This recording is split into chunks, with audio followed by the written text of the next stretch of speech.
remember looking in the mirror and asking myself, is this how you want to check out? You know, I knew I had people who loved me, my parents, my family, my ex.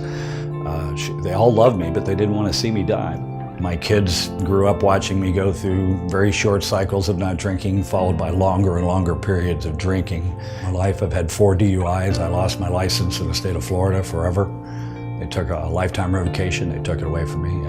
I was almost 5 times the legal limit.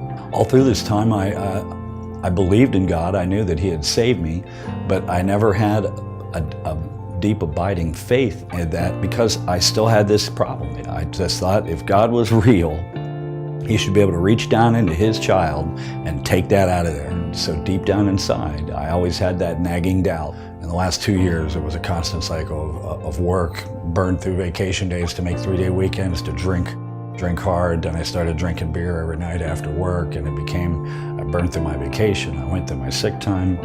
The cycle finally led to me being at home, shaking, sweating. You know, I had a beard down to here. I hadn't shaved in 6 months. You know, I wasn't bathing. I wasn't taking care of myself. And I was sitting at home waiting to die. I was sitting at home waiting to die. And I remember saying, God, create a clean heart in me and renew a right spirit within me. I had heard it before, but I'd never prayed it. My ex-wife by that time had come back in to help me. She called TTC and they made arrangements to fly me out there. They made arrangements. All I had to do was show up at the airport and show them my ID, and they put me on a plane.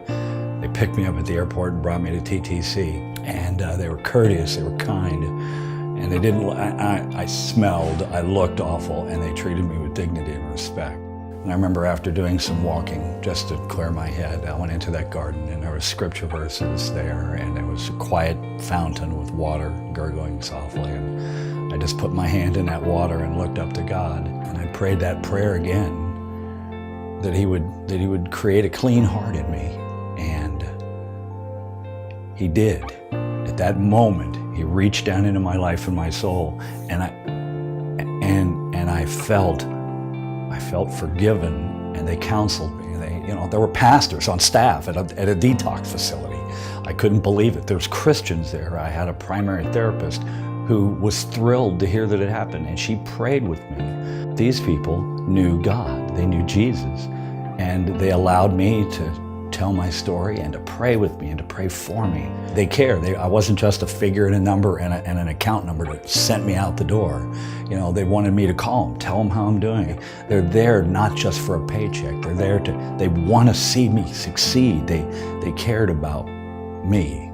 They cared about me more than I ever thought anybody in any kind of a facility would ever do. They cared about me first. And because of their care and compassion, I've been able to not just stay sober. I've only been sober a short period of time, but I have hope. I've never had hope. You know, I never thought that God was real enough to take this from me. And at TTC, I found that He is and He was. And the RTF path, that stands for the Road to Freedom, the path that they have, the traditional path, the stuff I'd heard in detoxes all my life.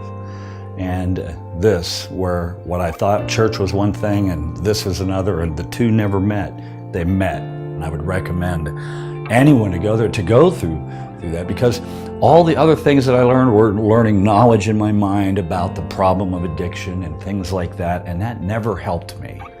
But they brought me to that place where I realized that God is the answer to my problems. And you know, they say, it's just a crutch.